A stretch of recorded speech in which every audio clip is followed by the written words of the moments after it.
Bom, eu queria contar uma história pra vocês, gente. Eu falei pra vocês que hoje eu ia desenhar o que eu fiz nas férias, né? E aconteceu uma coisa curiosa comigo nessas férias. Eu demorei um pouco mais pra voltar, eu tinha falado que eu ia tirar um mês, eu fiquei um mês e uma semana.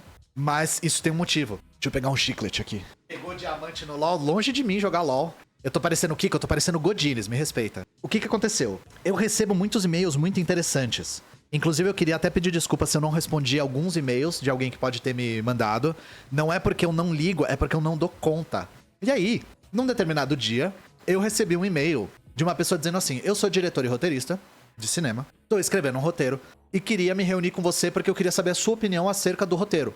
Isso me interessou porque, caso vocês não saibam, minha primeira faculdade foi cinema. Eu sempre gostei muito de cinema. Inclusive, o surgimento do professor Felipe Leão nas redes me deixou muito feliz, porque ver um marxista tão bem formado falando de cinema, nossa, era o que eu mais queria. E aí, eu falei, poxa, não acredito que eu dei a volta toda depois de 10 anos afastado da área pra falar de cinema de novo, né? Me reuni, e aí, eu não conhecia esse diretor. E ele é um cara muito humilde, a gente foi conversando e tal, ele me mostrou o roteiro do filme, depois eu descobri que eu fui a primeira pessoa que leu o roteiro. E era um filme, né? Vou chegar lá. É um filme de distopia. E a questão que ele me perguntou foi: por que os comunistas não gostam de distopias? Por que os comunistas costumam não gostar de distopias? E aí eu fui falando pra ele todos os pontos que a gente costuma ficar com o pé atrás, né? As distopias são muito relacionadas ao 1984, já basta a realidade, é uma boa resposta. Distopias são muito baseadas em idealismo, né? E nós somos materialistas, uma coisa fica muito distante da realidade. E aí, eu fui dando a minha opinião acerca do roteiro, e eu acho que o que pegou ele de surpresa é que eu já gostava muito de cinema e tinha prática na área. Aí, no final das contas, isso foi há um ano e pouco atrás, no final das contas eu tive mais ingerência no roteiro do que eu esperava. Eu tive mais influência nesse roteiro do que eu esperava. Eu acho que eu li o roteiro mais vezes do que ele mesmo, porque todo draft que ele fazia, ele me mandava e eu lia do começo até o final. Então pra mim foi uma experiência muito legal. Foi uma coisa de ver o roteiro como um laboratório de ideias. E ele começou X e terminou Y, assim, são ideias que quase não se relacionam. Eu não posso falar muito sobre, porque aí o que eu aprendi é: as distribuidoras que têm os direitos autorais, elas são muito chatas com divulgação e como e quando você fala dos filmes. Então eu vou tomar cuidado com o que eu falo. Mas é um filme de distopia que tem uma veia política. E é uma distopia do tipo, num futuro não tão distante. Pode muito bem ser um filme em 2050, sabe? Um negócio não tão longe. E aí, duas coisas. A primeira coisa que eu não sabia é que esse diretor era um cara tão reconhecido e antigo na área. Então, o nome desse diretor é Fernando Ceilão. Eu não fazia a menor ideia de que ele tinha uma carreira tão longa, de que ele era tão importante na área.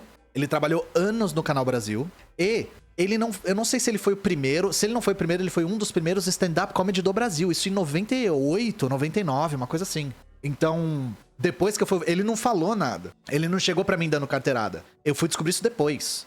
E fui descobrir já que eu já vi vídeo com ele e nem sabia que era ele. Eu vi um vídeo com ele há muito tempo atrás, no canal que é o predecessor do Porta dos Fundos, que é o Anões em Chamas. Tinha uma entrevista com ele no Anões em Chamas e eu nem sabia que era ele. Enfim, o que acontece é que esse é o primeiro filme que ele tá escrevendo e dirigindo. Só agora ele conseguiu vender a ideia pra uma produtora. Não é que ele fez o filme da Kéfera. Ele escreveu o roteiro do filme da Kéfera, vendeu o roteiro e fizeram que... nem tinha Kéfera quando ele escreveu o roteiro. Ele foi contratado pra escrever o roteiro, vendeu o roteiro lá e os caras fizeram o que queriam com o roteiro. Gente, no Brasil, roteirista faz o que tem que fazer. Roteirista faz o que te contratam pra fazer. Agora ele tá fazendo o que ele quer. Escrevendo o roteiro, dirigindo da maneira como ele quer. E aí eu pedi como recompensa pelas, digamos assim, pelas opiniões no roteiro, a possibilidade de acompanhar as filmagens. E aí eu fui, essa semana, que eu fiquei fora, eu tava lá no Rio acompanhando as filmagens. Foi justamente isso. Então, depois de 10 anos longe da área, pela primeira vez eu tava no set de uma filmagem na escala do cinema. Isso foi muito legal, sabe? Porque eu eu consegui acompanhar o dia a dia de um set. Eu fiquei no Rio uma semana pra acompanhar as filmagens. Tive toda a experiência carioca. Vi enchente, vi tiroteio, vi Uber agressivo, vi gente brigando na rua, calor do caralho. Tive toda a experiência full carioca. Depois de anos sem ir pro Rio, eu me senti muito acolhido, sabe? Foi legal, foi legal. Aí eu tava lá no set e algumas coisas legais aconteceram. Primeiro, algumas pessoas que trabalharam no set já me conheciam da internet. Então ficaram meio surpresas de me ver lá no set. O legal é que eu fui bem acolhido pelos profissionais. E eu achava que eu estando no set eu ia estar mais ligado na expressão artística, em como que se faz isso, mas eu fiquei fascinado pelo regime de trabalho num set. E eu queria compartilhar com vocês o que eu observei num set de filmagem. Como uma experiência de observar o regime de trabalho das pessoas. Gente, primeiro, eu lembro de uma coisa que a segunda câmera me falou. Segunda câmera... Não, eu não estava falando com câmeras, tá? A mulher que era a segunda operadora de câmera. A segunda câmera, tá? Ela falou assim, você deu sorte e você vai ficar mal acostumado porque esse set não é comum. Era um set que todo mundo era bom e todo mundo se dava bem, não tinha briga. Ela falou, todo set, ou tem um diretor grosseiro, ou tem um ator estrelinha, ou tem alguma pessoa da área que não é boa no que faz. E nesse caso, todo mundo era bom. O diretor era um fofo, o Fernando é um fofo. Ele não é diretor tirano, ele é muito acolhedor. E foi uma experiência muito positiva. Como eles têm encontrado conversando com câmeras, né? Aí, que eu fiquei... Já mostro as coisinhas aqui. O que eu fiquei observando? Primeiro de tudo, gente, as jornadas de trabalho em set de filmagem são muito longas, cara. São muito longas. A gente chegava lá 8 da manhã e ia embora se a gente não enrolasse 8 da noite. E assim, chegava às 8. Tinha que sair de casa às 7. E saía às 8. Chegava em casa às 9. E isso, 1 hora. Quem mora mais longe é mais do que isso. Então, é assim, e não é que é longo porque tem muita hora extra. O regime em si já é muito longo, ele é naturalmente longo. Então, é assim, eu fiquei embasbacado com a duração dos regimes de trabalho. E assim, 6-1 também. Só folga no domingo. Eram 2 semanas de filmagem. E assim, eu perguntei pros outros profissionais, eles emendam uma coisa na outra. Teve algum motivo especial pra ser no Rio de Janeiro? A produtora era do Rio. Tinha bastante gente de outros estados lá, mas a produtora era no Rio e o estúdio... Era um filme de estúdio. O estúdio era no Rio. Isso é a primeira coisa que eu percebi. O regime de trabalho é muito longo. Muito longo. Segundo, eu costumava achar, gente, a grana é digna? Boa pergunta. Falar de dinheiro no Brasil é meio tabu, né? Eu não tive coragem de ficar perguntando. Pelo que eu percebi, tem umas hierarquias. Tem gente que ganha melhor e gente que ganha pior. Eu não tive que fazer externa. Nossa, gente, tava 40 graus 7 da manhã lá. Eu nem imagino o que é fazer externa no Rio de Janeiro. Eu fiquei muito próximo do pessoal do som porque eles já me conheciam na internet. Inclusive, um beijo pra vocês 3. Eu não vou falar nome porque eu não perguntei se eu podia, né? Mas eles já me conheciam, me acolheram, foram fofos. Eu fiquei sentado do lado do cara do som, ele ficou me explicando como é que funciona tudo, muito legal. A moça que trabalhava no som falou, quando é locação, a gente tem que passar talco no equipamento porque as pessoas suam e enche de enche de pasta de rego o microfone, os gravadores e tal. E aí, pelo menos lá era ar-condicionado, era set, etc, né? Outra coisa que eu percebi, eu tinha a ilusão, e entendam o que eu tô falando, tá? Eu tinha a ilusão de que trabalhar como ator em filme era mais fácil do que no teatro. E veja, não é fácil, é mais fácil. Pensava, pô, teatro você tem que apresentar ao vivo, não pode errar, tem que ensaiar várias vezes a mesma coisa, deve ser difícil. Gente, eu já tinha a impressão de que ser ator era um inferno. Eu confirmei isso. Ser ator... Nossa, assim... Você deve sentir o peso do mundo nas suas costas sendo ator. Os 2 atores principais desse filme são o Caco Ciocler, que hoje em dia a galera não lembra mais porque ele foi muito ator de novela. A primeira novela dele foi Rei do Gado. E a Maria Ribeiro. Maria Ribeiro, vocês verem o rosto dela, vocês vão saber quem é. Eles eram os 2 principais. E muitos atores que ou eram estreantes ou não tão grandes, muito bons, tá? Eu fiquei muito impressionado com o casting. Tem muitos atores que eu tenho certeza que vocês vão gostar. E que... Meu primeiro crush foi o Caco. Ela é a esposa do Capitão Nascimento no Tropa de Elite. Olha que coisa, o cara do som tava me explicando isso. 2 semanas de filmagem pra um filme é muito apertado. É muito apertado. Eles estavam me falando que, geralmente, quando é normal, são 4 páginas do roteiro por dia, era 6 por dia lá. Então tudo muito corrido, muito corrido. E aí acontece que, pra fazer cada plano, cada cena, a montagem demora muito. Porque não é só apontar a câmera. O fotógrafo tem que ligar as luzes, olhar na câmera, ver se ele gosta. A câmera é grande. Se tem movimento, é um movimento que tem equipamento pesado. O espaço é pequeno, porque o filme todo se passa dentro de um apartamento. E o que acontece é, pensem no seguinte, temos 6 páginas pra fazer por dia.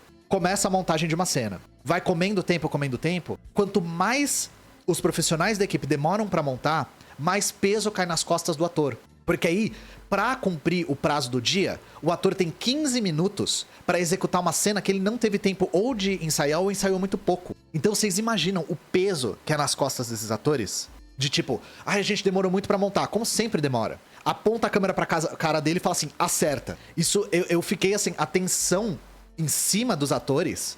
Eu fiquei realmente muito impressionado como ator é um trabalho indigno. Isso porque o Fernando Ceilão, ele é um diretor bastante acolhedor, carinhoso, ele é compreensivo. Quando é diretor tirano, Cara, você falar assim, tá uma merda, você mete uma pressão dobrada em cima do ator. Então eu passei a respeitar a profissão de ator de cinema brasileiro muito, depois de acompanhar como é que é o trabalho. Tipo, é muita pressão. Imagina, toda uma equipe de 30 pessoas em volta de você, assim, falando assim, a gente tem 5 minutos pra fazer essa cena. Vai, ação. E aí aponta a câmera e o cara tem que fazer. E ponto final, sabe? Então isso, o cara do som me falou. Quanto mais a gente demora, mais a gente pune os atores. É muito tenso. E esse filme tem muito plano sequência. Imagina trabalhar com o Hitchcock, imagina trabalhar com o Kubrick. É que esses são filmes ricos, né? Se não der pra fazer o que acontece, essa pergunta é interessante. O que eu aprendi? Eu achava que o trabalho do diretor era captar o melhor da essência dos atores e ajustar o tom e tal. Tem isso. Mas eu percebi que o trabalho do diretor e bons diretores é conseguir resolver problemas rápido. É conseguir... Sabe que nem no xadrez as pessoas conseguem prever os próximos movimentos, as próximas ações? Bons diretores são diretores que conseguem resolver problemas rápidos. Isso era uma coisa que o Fellini dizia. O filme é um sonho que vai morrendo conforme você vai se aproximando mais de executar ele. Ele vai ficando menos parecido com o que você pensou conforme você vai executando. O bom diretor é aquele que fala assim, não dá pra fazer assim? Então muda aqui, faz assim, faz assado e resolve o problema rápido. Por que tão pouco tempo de filmagem? Grana, dinheiro. O tempo de filmagem é pra economizar dinheiro. O cinema brasileiro autoral é um cinema artesanal ainda, até hoje. Então assim, eu percebi que bons diretores são diretores que sabem resolver problemas muito rápido. Pô, não vai dar pra fazer esse plano porque não dá, não... Aí ele já pensa em outra coisa e resolve rápido. Sem dar chilique, sem fazer show, sem jogar o fone no chão e ir embora. Isso aí é Sim, filme todo em 2 semanas. Cara, era uma pressão, uma tensão assim, que eu fico ansioso só de lembrar e eu não tava lá na segunda semana. Onde que esse filme vai passar? Cinema. Eu vou divulgar tudo direitinho pra vocês. É que eu tô medindo as palavras porque, novamente, não é nem que o diretor e os atores e a produção não, a equipe não quer falar sobre. É que a distribuidora pode pegar no meu pé por falar sobre. A distribuidora que tem os direitos autorais pode encher a porra do meu saco por falar do filme antes da hora. Não tem prazo ainda. Se não tiver diária extra, eu não sei se vai ter. Ele já vai começar a editar, já vai mandar pra edição segunda-feira. Não é Globo Filmes. Você atua no filme? Então, eu apareço de easter egg no filme. Eu quero ver quem consegue me achar no filme. Vai ser muito difícil me achar no filme. Mas eu apareço num trechinho lá. 2 trechinhos, na verdade. Filme trash de terror com o Mickey domínio público, né? Ó, aí eu vou falar uma coisa. Eu vi essa semana de filmagem. Eu tava gostando muito do que eu tava vendo. Muito. De verdade. Eu não tô sendo pago pelo filme. Eu não faço parte de equipe de marketing. Eu não tinha menor motivo pra gostar. Vocês podem até não gostar do filme. Eu nem sei se vai ficar bom, eu não vi ele editado, né? Mas uma coisa que eu posso dizer é certa. Não vai ser um filme medíocre. Porque a equipe tava realmente mirando no estranho, no diferente, no experimental. Qual o tema do filme? Deixa eu ver. Como que eu falo isso sem expor muito? O nome do filme é Resta Um. Resta Um.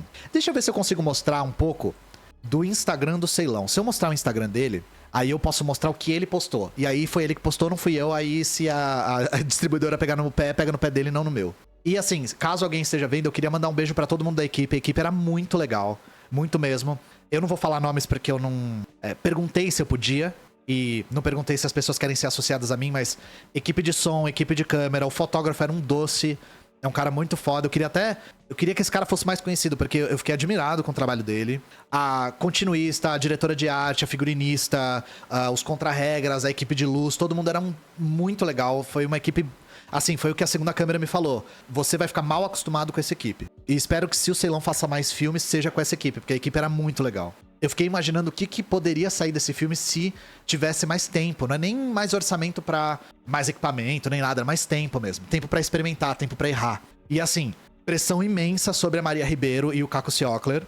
E os outros atores que também eu não sei se eu posso falar ainda. Mas assim, todos mandaram muito bem. Não tem um ator ruim nesse filme. Cadê o Ceilão? Ó, eu vou fazer um exercício com vocês. Eu vou mostrar umas imagens do filme e eu queria ver o que vocês acham que o filme é sobre. Eu não sei se essa frase fez sentido, mas... Deixa eu botar aqui na tela.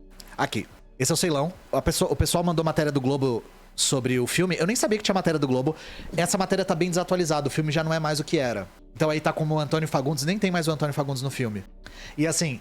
Todo mundo, quando vê argumentos sobre o filme, pensa que é o Round 6, né? Mas é bastante diferente. Vai por mim, é bastante diferente. O visual pode parecer do Round 6, mas o argumento é completamente diferente. Então, quem tirava as fotos era uma função que eu confesso pra vocês, gente, eu gosto de cinema. Eu não sabia que os sets tinham fotógrafos. Então, tinha uma fotógrafa no set que fotografava meio que a câmera tava vendo.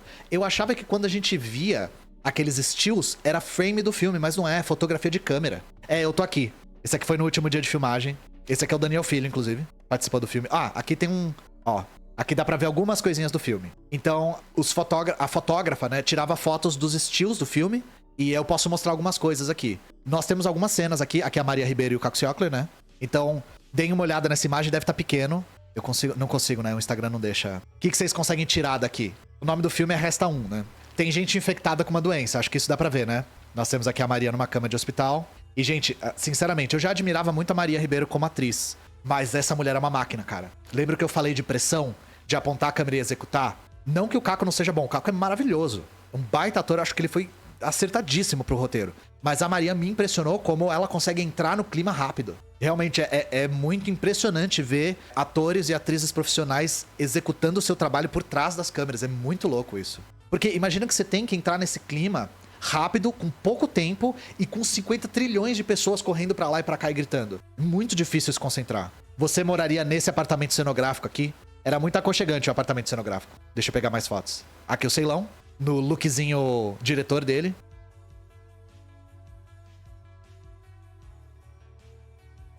Aqui, ó, essa cena tem um elemento aqui do filme importante. Ele parece o Wolverine, acho que deve ser a primeira vez que ele ouve isso. Então, vou dar mais uma dica assim. Vocês viram, tem alguém doente, é um casal no apartamento, aí tem essa cena aqui. E vocês sabem que é uma distopia. E eu vou falar pra vocês, gente. O Ceilão é um cara muito aberto pra crítica. Eu falei tudo que eu não gostava no roteiro. É um filme marxista? Não necessariamente. Não necessariamente. Resta um bife, exatamente. É sobre uma infecção alimentar no churrasco. Então, eu vou falar uma coisa. Eu detesto o 3%, gente. Eu acho o 3% cafona, pra usar uma palavra do Caetano Veloso. Eu acho cafona. Eu acho uma série que tenta ser estadunidense e perde de lavada pro formato deles. Qual foi minha participação no filme? Eu opinei sobre o roteiro e eu escrevi alguns diálogos. Um ou outro diálogo eu escrevi. Então, tem gente falando que o filme faz referência à pandemia. Vai por mim, esse filme é bem brasileiro. Ele fala muito sobre o Brasil em si. Mas num ambiente meio de fantasia, assim. Uma coisa que eu percebi que o Ceilão gosta de fazer nos roteiros dele é pegar um elemento de fantasia, um só, e construir uma história inteira em torno desse um elemento de fantasia. O resto todo ser calcado na realidade, com os pés no chão, mas ter um elemento que é um pouco de suspensão da realidade. E partir desses princípios. Eu acho um método de escrita dele muito bom. Mas eu acho legal ver vocês especulando sobre. Novamente, eu gostaria de poder falar mais sobre, mas eu não sei se eu posso. Então, ao longo do tempo, conforme o filme for tendo divulgação oficial, aí eu posso falar pra vocês sobre. Ele falou porque te chamou, ele falou que queria fazer uma distopia que tivesse pelo menos a crítica de um comunista. Porque ele falou, eu sei que comunistas não gostam de distopias. Eu queria que um comunista lesse esse roteiro de distopia pra me falar o que incomoda tanto em distopia. E é o Daniel Filho, aí. Isso, o diretor de fotografia é o Rafa Giacondino. Cara, esse diretor de fotografia, meu Deus, o cara enxerga em 4 dimensões. Eu fiquei muito impressionado com ver ele trabalhando. E eu nem sabia, eu nem tinha me tocado que o diretor de fotografia é a pessoa que tem mais poder depois do diretor. O filme vai chamar Resta 1. O nome já tá definido. Não tem data de lançamento ainda, mas o Ceilão falou que vai começar a edição já semana que vem. É da Conspiração. Conspiração é uma produtora, né? Eu não lembro de ter visto esse nome em lugar nenhum. Aqui é a galera da produção.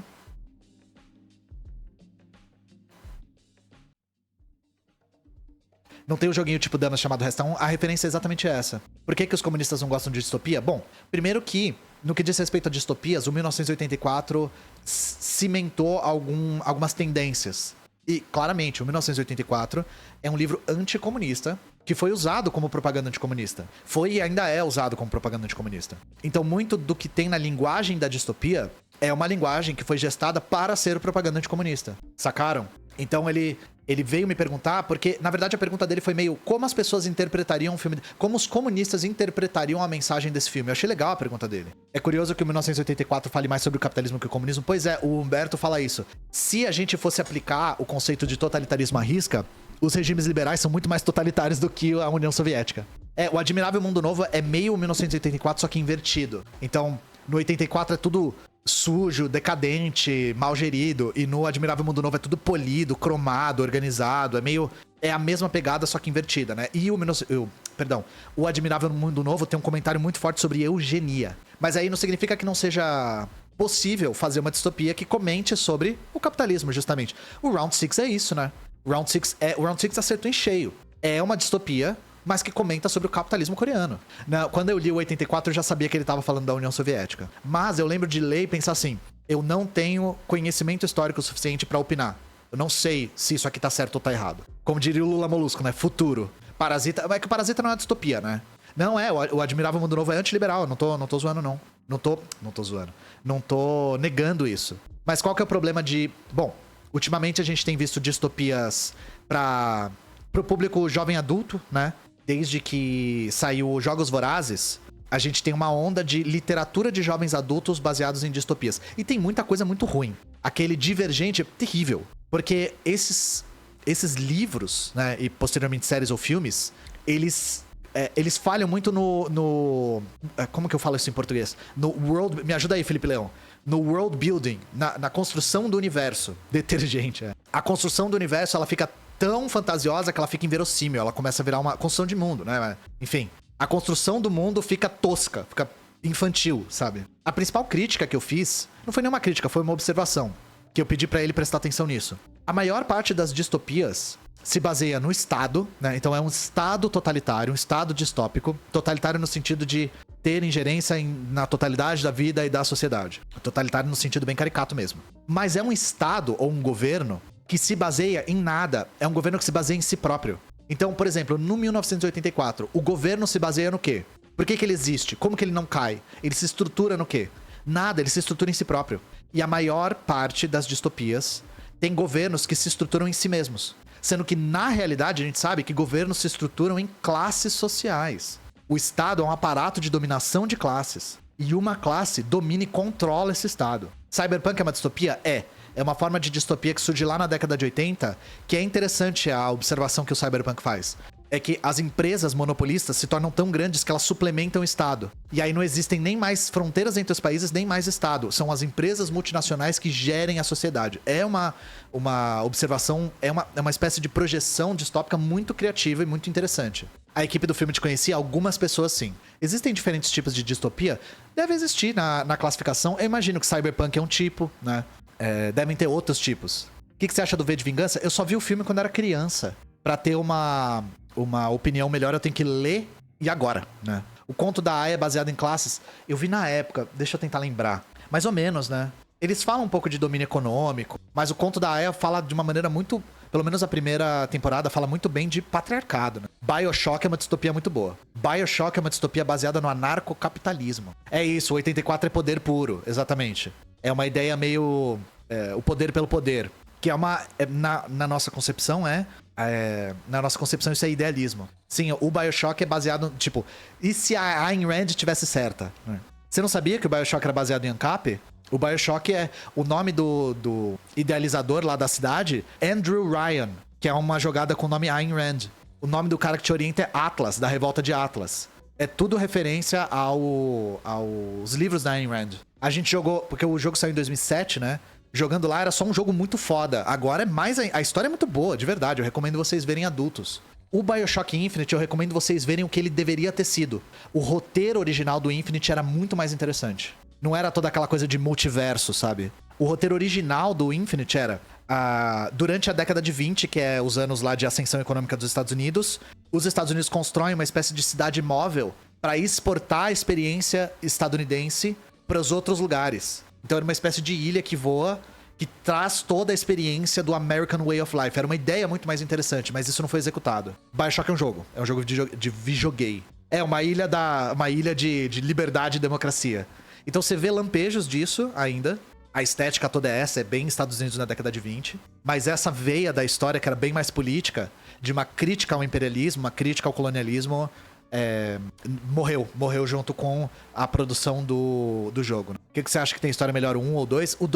O 2 não foi a mesma direção, né? O 2, na verdade, foi uma coisa do tipo... Nossa, esse primeiro jogo deu muito dinheiro, né? Vamos fazer um segundo? O segundo é chato pra caralho. Os caras, nossa, o pessoal gosta muito desse robozão gigante que tem as menininhas atrás, né? Vamos fazer um jogo com ele. Nossa, Atomic Heart eu achei horroroso, cara. Não consegui jogar nem 2 horas, assim. Achei péssimo. Nem por ser anticomunista. O jogo é ruim mesmo. É Bioshock da... A gente tem Bioshock em casa. Mãe, eu quero Bioshock. A gente já tem Bioshock em casa. Ruim pra caralho. Vocês querem um jogo comunista, Disco Elysium, com certeza. Mad Max é baseado no anarcocapitalismo. Nossa, eu vi faz tempo. Eu não lembro do primeiro ter muito disso. Mas o terceiro que tem a Tina Turner, que é ruim pra caralho, deve ser. O Disco Elysium é de esquerda radical, com certeza. Não foi o diretor lá do Disco Elysium que agradeceu o Karl Marx quando ele ganhou o prêmio? Foi isso, não foi? Eu queria agradecer Karl Marx e Friedrich Engels. Foi, né? Mas o Disco Elysium é um livro, né? É um jogo que tem muito texto. Mas tem uma tradução em português muito boa. Metrópolis também não é uma distopia mais à esquerda. Metrópolis do Fritz Lang, cara, eu preciso rever. Eu vi também jovem, vi com 16 anos. Pra quem nunca jogou Bioshock, qual versão é melhor? Eu só joguei a original, tem um remaster, né? Eu nunca joguei o remaster. O que você acha do Day Live? Eu adoro o John Carpenter. Mas eu sei que esse filme foi engolido pela direita pra falar, tá vendo? Ele bota o óculos pra ver a verdadeira... Pra ver que, na verdade, os judeus estão dominando tudo, sabe? Eles inventaram uns bagulho assim. Metrópolis é reacionário. Eu não lembro, eu vi criança. Eu vi adolescente. Se o Felipe Leão falou, tá falado. Detroit Become Human. Qual a opinião de vocês sobre jogos do David Cage? Aperte X para Jason, né? Aliás, alguém falou assim, o filme vai ser tipo os filmes do Jordan Peele. Nossa, me lembrou que eu assisti o Nope recentemente. Pô, eu achei ruimzão, velho. O que vocês acharam do Nope, o último filme do Jordan Peele? Nossa, eu achei o pior dele, dos 3. Achei bem... Fiquei muito decepcionado. Eu não sei o quanto de ingerência a produção tem no filme, mas, cara, o filme, ele subestima muito a inteligência do público, né? O filme, ele é muito expositivo, ele até a parte no qual você ainda tem um certo mistério, você tem que juntar as peças na sua cabeça, é legal. Mas, cara, depois o filme fica expositivo na sua cara. Tipo, tratando o público como se o público não conseguisse juntar Lé com Cré, sabe? Pô, deixa a gente raciocinar um pouquinho, deixa a gente ter um pouco de mistério. Deixa algumas coisas não explicadas. Felipe Leão disse que é o preferido dele. Pô, eu achei o Us bem melhor. Tanto a estética quanto o clima do filme. Não Olhe Pra Cima seria um realismo capitalista? De uma certa forma, sim, né? Que é o apocalipse é iminente, a gente não tem o que fazer a respeito, né? Minha webcam, eu não uso webcam, eu uso câmera. Eu uso uma Sony A6000, adaptada pra ser uma webcam. Por isso que ela tem imagem tão boa. O diretor é sionista. O Jordan Peele, né? Sim. Ele assinou o negócio lá, sionista, né? Ele sofre de estadunidense, né, gente? Fazer o quê? Tarantino é sionista também? Pois é, sofre de estadunidense, né? Deixa eu ler os pics, gente, pra não acumular tanto. Fer Schibli, obrigado pelos R$3. Um easter egg comunista radical, foi o que eu falei. Eu apareço no filme em algum... Eu apareço de uma maneira... Eu não quero falar muito pra não entregar, né? Mas eu apareço no filme e eu quero ver se vocês conseguem me achar no filme. Qual filme? A galera chegando agora... Recapitulando. Provavelmente vai ter um vídeo no YouTube sobre isso. Eu fui convidado por um diretor e roteirista pra ler e opinar sobre um roteiro de um filme brasileiro que vai sair esse ano. E eu acabei tendo mais influência no roteiro do que eu esperava, porque esse roteirista e diretor não esperava que eu fosse da área do cinema. Que eu tivesse estudado isso, trabalhado na área e tal. Então, como recompensa, eu pedi pra poder acompanhar as filmagens. E eu, semana passada, estava no Rio de Janeiro, acompanhando as filmagens do filme. E aí eu tava contando essa história pras pessoas. É um filme que é uma distopia, mais uma distopia que teve, digamos assim, a consultoria de um comunista. Foi isso que o diretor queria. Ele queria que eu desse a minha opinião como marxista a respeito de um roteiro que versa sobre um futuro distópico, né? Você mexeu no roteiro todo? Não. Eu só li o roteiro, dei minha opinião, ele mudou algumas coisas e ele me chamou pra escrever alguns diálogos. Que eu não posso falar do que são os diálogos ainda, porque senão dou uns spoilers, assim. Não, eu não escrevi o roteiro, gente. Eu escrevi alguns pequenos diálogos. Mas espero que vocês tenham se interessado aí pelo filme. Eu tô muito animado com a possibilidade de a gente ter um filme, pô, que tá meio... É uma coisa que eu falei pro Ceilon. É difícil ignorar a internet hoje em dia, na produção cinematográfica. E eu gosto que ele enxergou isso, de querer aproximar esse filme mais da comunidade da internet do que da comunidade da televisão, digamos assim. Então eu vou continuar falando do filme conforme eu puder, trazendo mais foto, dando mais informação, mas eu tô bastante animado. Foi o que eu falei. O filme pode não ser bom, mas ele não vai ser medíocre. O que eu já acho que é algo admirável, de verdade. E eu não tô dizendo que ele vai ser ruim, eu não sei, eu não vi ele editado ainda.